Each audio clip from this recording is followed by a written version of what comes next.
Okay, so recently Ayden has responded to, I believe, one of my videos, and today we're going to get into all of that and look into his arguments and his side of, not even his side, just him reacting. And guys, you really have to look at some of the fallacies that he is using in his arguments. Before we do that, it's so important to push this story out there, and you can do that by liking this video and leaving a comment. So it was my previous video that I did, and Ayden responded on his YouTube channel, and just to prove to you guys this is his YouTube channel, he has his shorts on there, so I definitely know that this is his channel. He says, "We literally weren't allowed to attend the funeral because her mother told us we couldn't come, so we had our own celebration. Again, if she would have told you this, you wouldn't have to question this. How about you go back and question the credibility of your sources before announcing any information that can hinder the credibility of your own channel?" It's very interesting how he can talk about one thing to try to discredit the channel or discredit other YouTubers, but he won't talk about the other things that are inconsistencies, for example. Now, I responded to him saying, just like news outlets, if there's a mistake that we made or I've said, I'm more than happy to correct myself. I am definitely not shy to do that. You can check out my history log of tons of videos I've done. Everyone who has been subscribed to me for a long time knows if there's a mistake I've done, I will correct myself. Or if I get the truth or a situation or the other person's side, I will show that side. It's not like I'm shying away from that or trying to bury it so no one sees it. I've always been like that, been very open. And I also said to him, I spelled that totally wrong, but let's not act like I wasn't open to hear your side. I reached out to Ayden, I reached out to his father, I reached out to Wanda and Michael. If they want to stay quiet, cool, that's their choice. Not only that, but I actually believe he's blocked me from his Instagram. I did ask if she told them not to come to the funeral, and she said, some people have different opinions of this. Some people are like, I don't care, I would have came up because it's my friend at the end of the day, and I would have done everything to convince the mother that it's not my fault. I would have done everything to try to help this mother, while other people would have said I would have respected the mother. I wouldn't want the mom to have any more stress, and I wouldn't want to show up. You feel me? So he's saying, well, how about you go back to your sources? How about you address the inconsistencies in this video instead of throwing fallacies to take off the heat off you so you don't have to address them? How about you do that? How about you talk about why this neighbor was saying a big man that lives down the street from him said that his son died in there? How about you address that? What about Mike's mother not getting back to Jalanda when she was there and she wanted to see Mike?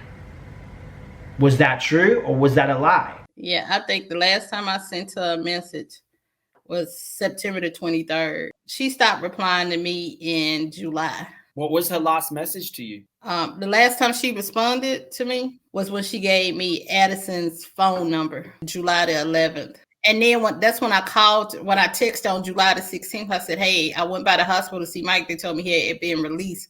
That's when, you know, the call that you heard, that's when I called and she answered the phone. So after she ghosted you, you never spoke to her again through text or anything? No, they stopped answering the phone. The day I left Maryland, they never answered the phone. I answered another one of my texts. I finally stopped texting her. The last time I texted her was September the 23rd. You've seen that video. You've seen the inconsistencies. You want to take the heat off you instead of addressing this argument. Also in the comments, I thought Zkira was a student at Prairie View AMM. What school did she attend in Houston? Question mark. Please, I'll wait. He's talking about when I had that conversation with Jalanda. Our current state of culture falls victim to propaganda and attaches to non-factual information before fact-checking all factors of a situation. Mind you, this information y'all just got coming from her mother. Go and ask her friends and family in Texas what school she went to. They won't say a school in Houston. Oh my God, she said Houston instead of outskirts of Houston. Oh my God, so unfactual. Really? An honest mistake that I can imagine a lot of people doing, saying that. What's interesting in this particular part in the video, we're talking about how allegedly Michael said that Zkira lived with them. But never want to speak on the type of environment that made Zkira leave her home. He said the type of stuff that made her even want to move to Maryland. And that's the type of stuff that made her move out of her dorm and move in with us. He said, mind you, instead of addressing that and addressing what Jalanda said, he pulls up this crap, which is just so irrelevant. And he has a habit of this, of actually not addressing the argument. And usually people do that because their argument is weak. So they don't have to engage with the subject, because most likely Michael probably did lie.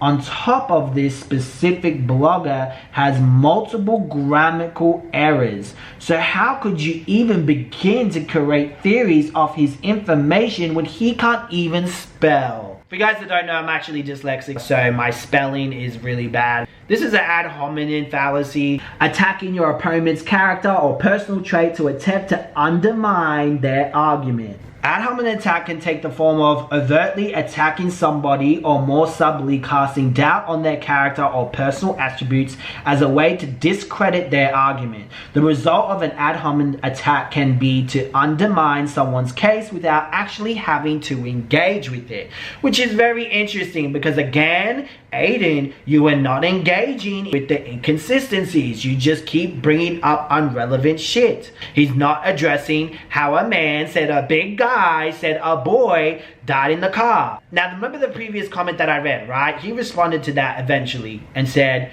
she literally has always been able to contact us till this day. She just changed her approach to everything, creating BS narrative, harassing us, then piggybacking off the death of the other girl in Mexico to help build this narrative. She literally said this before doing so. I can't count how many times we tried to help this lady. Me personally alone, bro, you talking about my spelling, you can't even add commas and full stops and...